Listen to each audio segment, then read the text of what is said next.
Hey, welcome to It's Time for Affordable Housing. I'm your favorite host, LaShondra Grace, the apartment lady, founder of the Apartment Housing Rentals Foundation.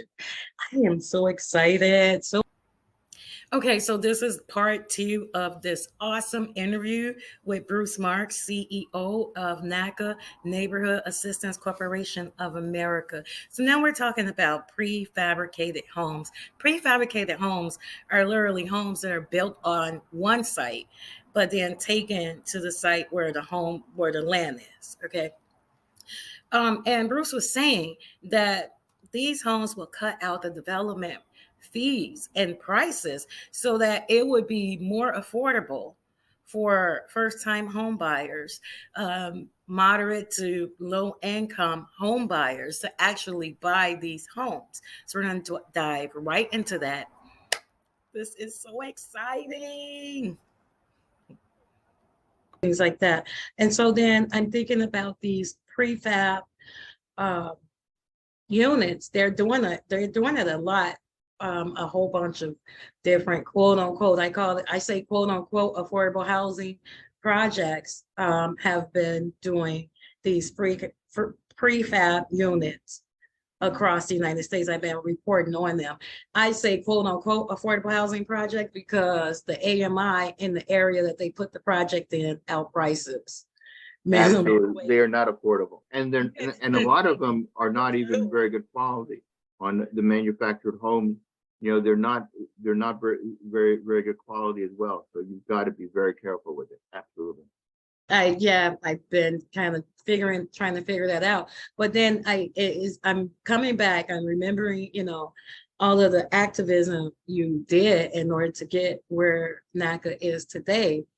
What would be the drawbacks for a town, city, village to accept these prefab constructions? And is there a drawback? I mean, what do you have to go through? What type of activism you have to do in order to get this accepted in towns that's not opening it up to you? That's a really good question. So let me give you an example that just really supports what you're saying. So we started out, one of the places that we looked to do this was in Baltimore. Perfect place, because you've got a lot of houses that are abandoned, vacant housing that need to be renovated, and you got land there too.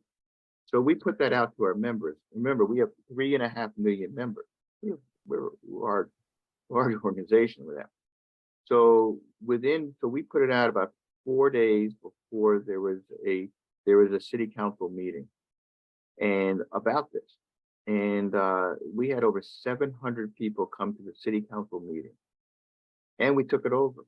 And we, went downstairs and knocked on the door of the mayor, and they were panicked, and they just got crazy. They said that we were really disrupting them, and there was no disruption, there was no damage. They just didn't like the fact that 700 people came to a hearing, because what it is that they didn't want to do this because the developers give these politicians so much money that these politicians are basically bought and paid for, because that's where they get their campaign contributions. That's where they do that. So, this is not an easy push, because people make a lot of money on housing development. They make a lot of money in terms of the politicians on the campaign contributions.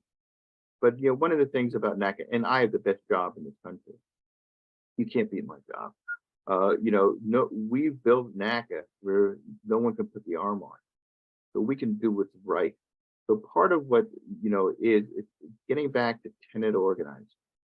So we're sending out materials out there, and we've identified a lot of the properties that these corporate landlords, these major investors, these predatory landlords out of Wall Street, they've bought up a lot of properties, and they target the properties in the minority community because they realize that those properties are underappraised, undervalued.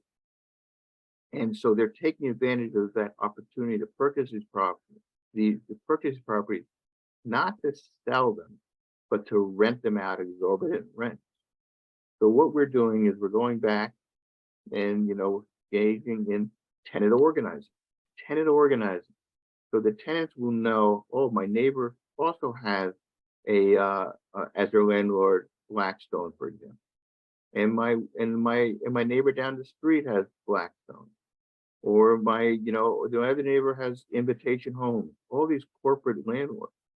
And to organize the tenants so we can get affordable rent, have the opportunity to purchase homes, whether we want to purchase the home that we're renting or another home, and to do that, but to organize tenants on the grassroots to take on these predators, these predator landlords, and to do this on a nationwide basis. Because if you just take them on in your particular neighborhood, that's tough. But if you're part of a neighborhood association that is nationwide with the same landlord, it gives you a lot of power. So the fact of the matter is, we know that there's a concentration of these homes. We've done the research. But to make their model work, they have to have a large concentration of homes in an area, because you got to manage that. But that's also their weakness, because the tenants coming together will have a lot of bargaining power, will have a lot of ability to influence what goes on, and that's what we're doing. So, and those tenants, a lot of those tenants should have the opportunity to be homeowners, but also most, as important, they should have the opportunity to feel comfortable where they're renting, and affordable rent, and with good maintenance, with effective property management organization, and that they can live there for as long as they want and are comfortable and are able to afford it. Oh my gosh. Yes. Yes. So then how would a tenant know about this? Now, obviously, we're doing this interview, so I'm definitely going to dive into everything you guys are doing and let my members know we are national, but we do everything first in Chicago because that's where we are. And but because what I found, even with rent, I had to expose my renters to their laws and responsibilities and things like that. They have to get that exposure. So I'm thinking of the typical renter that comes into the apartment housing rentals. Home ownership is so far away in their mind. Home ownership is not even an option. You talked about them staying and even in a rental for a long period of time because they get shifted around. That's the normal, typical renter life cycle today. They're shifted around, a year, 2 years, landlord raised rent. I even like the fact that you mentioned one of the names of the companies that I've been, having even a hard time getting the renters approved for. What is it going to take to get the renters to envision themselves as homeowners? Because right now they're just they don't see themselves as homeowners.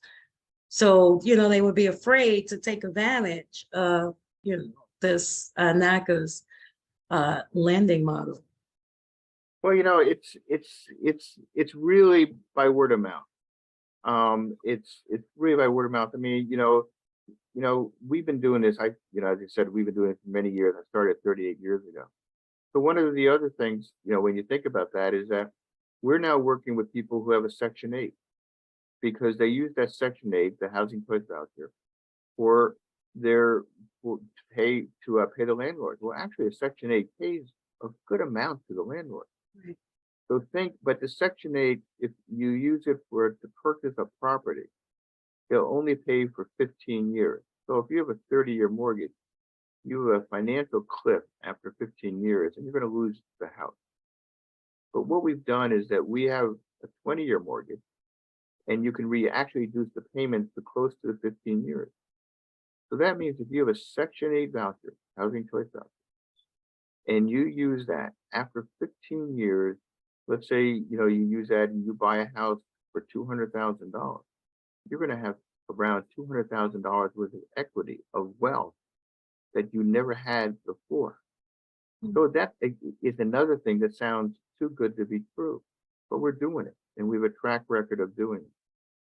So, Um, so that's why I say to, people, because when you go out there and you say to somebody, hey, look, you can get a house with no down payment, no closing costs, and the lowest interest rate, not a low interest, the lowest interest, fixed.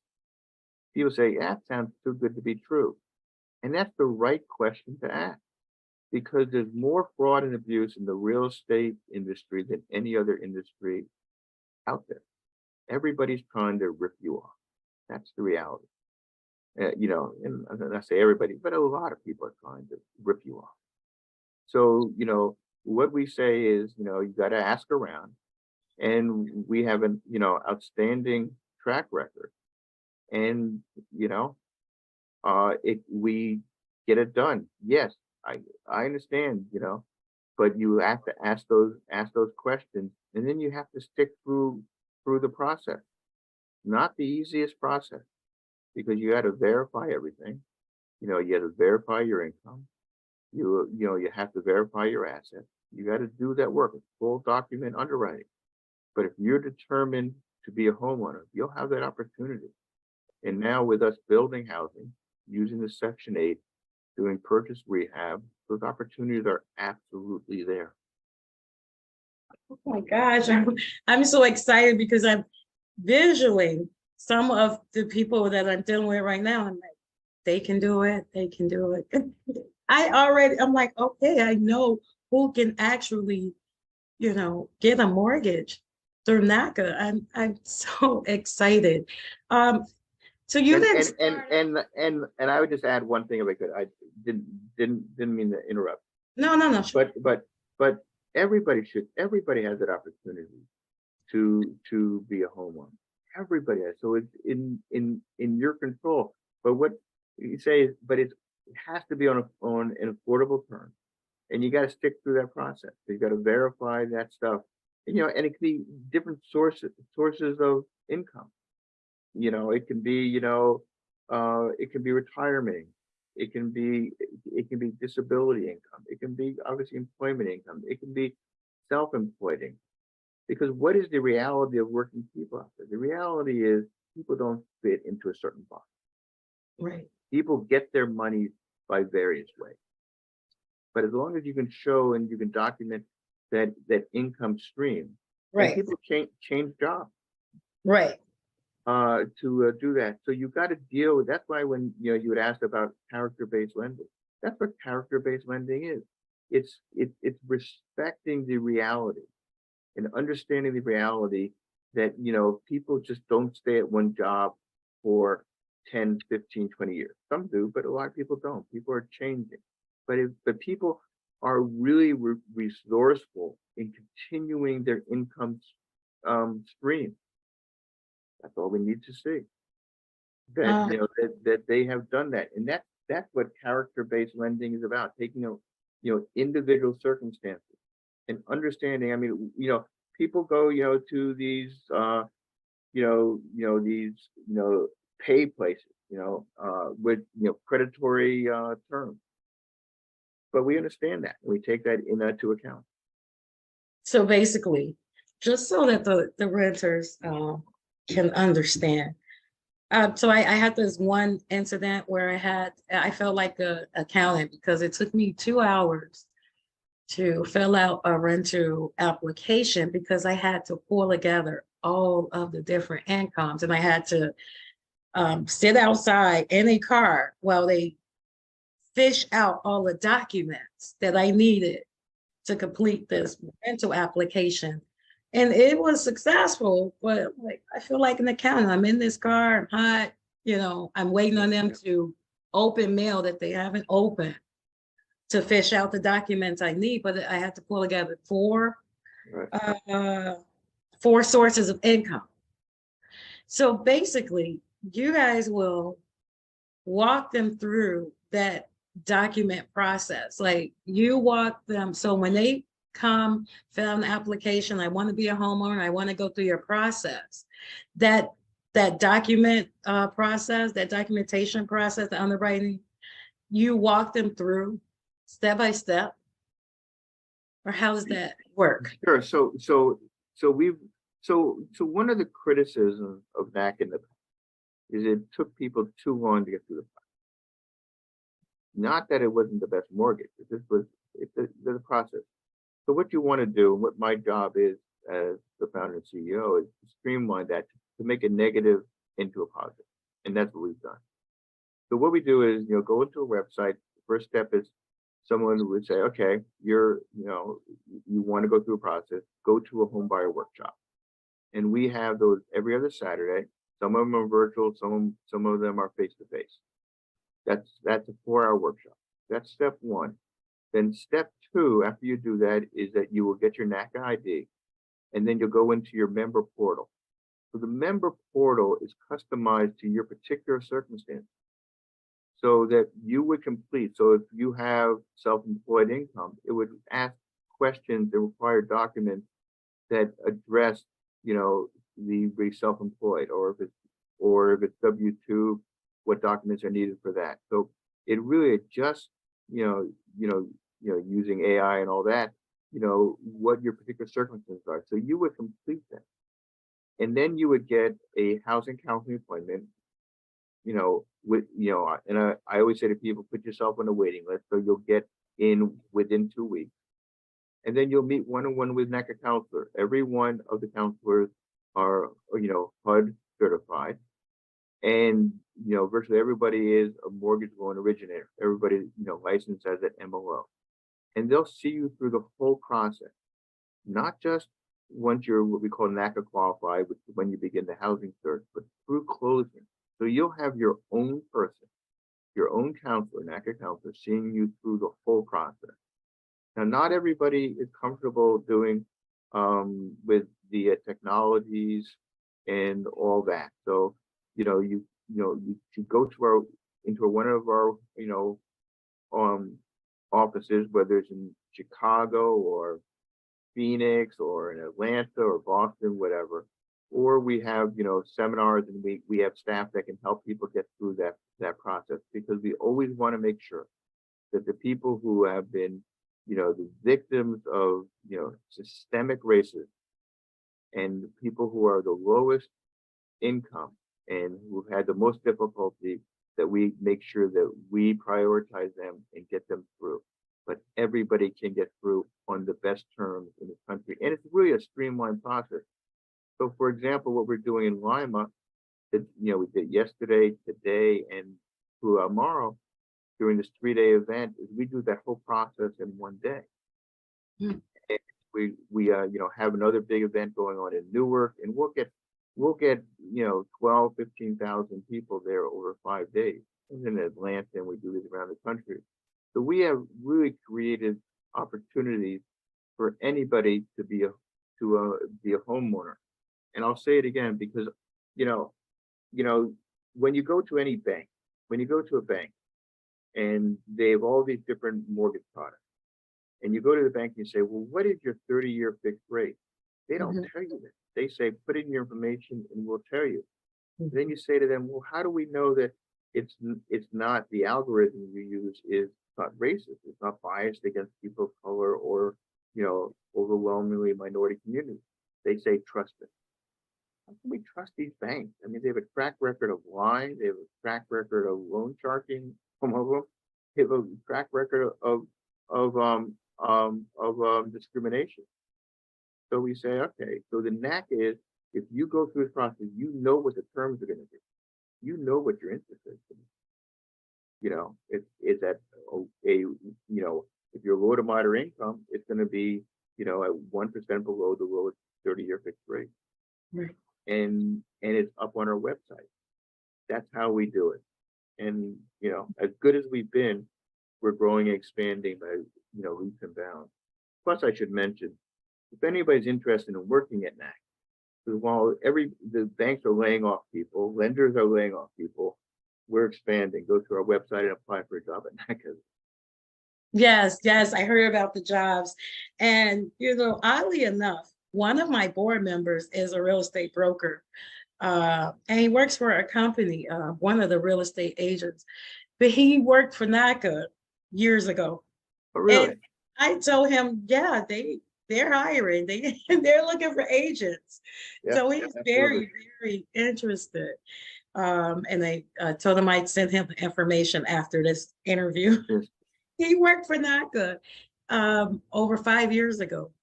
So he's excited to be a part of you guys' team again. Um, Nice. I I work with I have some friends for SDI architect firm in Boston. But we actually created a foundation for the Children Academy Foundation where we have FTC schools that we're building and other overseas for now. Um, so I went to Boston for a meeting. I was only there a day, but I went to a meeting with my partners, and I just wanted to see the projects, the subsidized housing complexes. Right. Oddly enough, I saw the complexes. Now I used to until I bought this house in 1998. I was a resident for subsidized housing, and so in 1998, that's when they implemented the plan that they had already had to tear down the buildings that I grew up in and place these new constructions. I saw the exact same new construction in Boston. So what do you guys, well, I want to ask you a whole bunch of questions about, who own these constructions, because if they're the same buildings that was in Chicago and Boston, then I know they're in other states too. So then my question to you is, what are you guys doing in Boston? Because that's your corporate office, right? Yeah, we're not doing as much in Boston as we're doing in other parts of the country, Okay. and I wouldn't use Boston as a very good model because we have more CDCs, community development corporations, nonprofits here in Boston, Okay. and they don't build the housing any more affordable. What's Okay. nice about Boston is that one of the best developments, and I give them a lot of credit, is the Dudley Street Initiative, and that's in Roxbury. And they built that. The person started that. He passed a number of years ago. He's a friend, Peter Medoff. And what it is that because they have a land trust there, they keep that housing affordable, and it's really nice quality Okay. housing to that. And they probably have a couple hundred homes there, and it's really nice, and it really kept that affordable, and give them a lot of credit. I wouldn't give a lot of credit to a lot of the CDCs because even when they build affordable housing, they require a lot of subsidies. So one of the reasons, if I can just take a step back, that we're doing uh, the new construction is that we did a huge event late last year in Atlanta. We had over 15,000 people, home buyers, come over 5 days. And the mayor of Hopkins City, Alabama, uh, uh, Mayor McCardle, she came and she said, "Look, you do these things, you do NACA programs in the urban areas, in the big cities, Atlanta, Chicago, New York, Los Angeles, but what about in the rural community?" So, I said, okay, we would do it there if you put it together. So she invited me down to the Black Mayors Conference of Alabama. And we said, okay, if you get the word out, we'll do this. So over MLK holiday for 4 days, we did events simultaneously in 19 locations in the rural area. And a lot of those areas, wonderful people. But they don't have broadband. They basically don't have even cell phone coverage in a lot of places. So we had to get satellites, Elon Musk, Starlink, do that. And there was a tornado in Selma, and we were the ones with the satellite to keep things up and to help with the emergency services and doing that. a long way to say that, look, this program is available and should be available not just in the urban centers, but in the smaller communities that have been left out and have been under-resourced, and just, people who need the services, and wonderful people, fighting for that. And there's a lot of properties in these areas that where there used to be, there's a foundation there, but it used to be a house, but it's been torn down. And so there's a lot of opportunity to build where there used to be housing. So, the idea that we can't build housing, but the problem is all the developers out there, virtually all of them, they're not selling affordable housing. They're not doing affordable housing. And from their point of view, why should they? If they can sell that same house that they built for $100,000 and they can sell it for $300,000, they're going to sell it for the three, right? Right. And Right. and so we've got to change. We got to change, and we can put pressure on them. But what's the best way to put the pressure on them is to ignore them and say we're going to do it better. So there you have it, you guys. I always say that. Thank you for listening to It's Time for Affordable Housing. I'm your favorite host, LaShondra Grace, the apartment lady, founder of the Apartment Housing Rentals Foundation. This is explosive. I mean, you're telling me that you can purchase a home using your housing choice voucher. You're telling me that you can even purchase a home using Social Security. Wow. This is a game changer. Don't forget to come back tomorrow for the last part of this interview. It is going to be amazing. Thank you.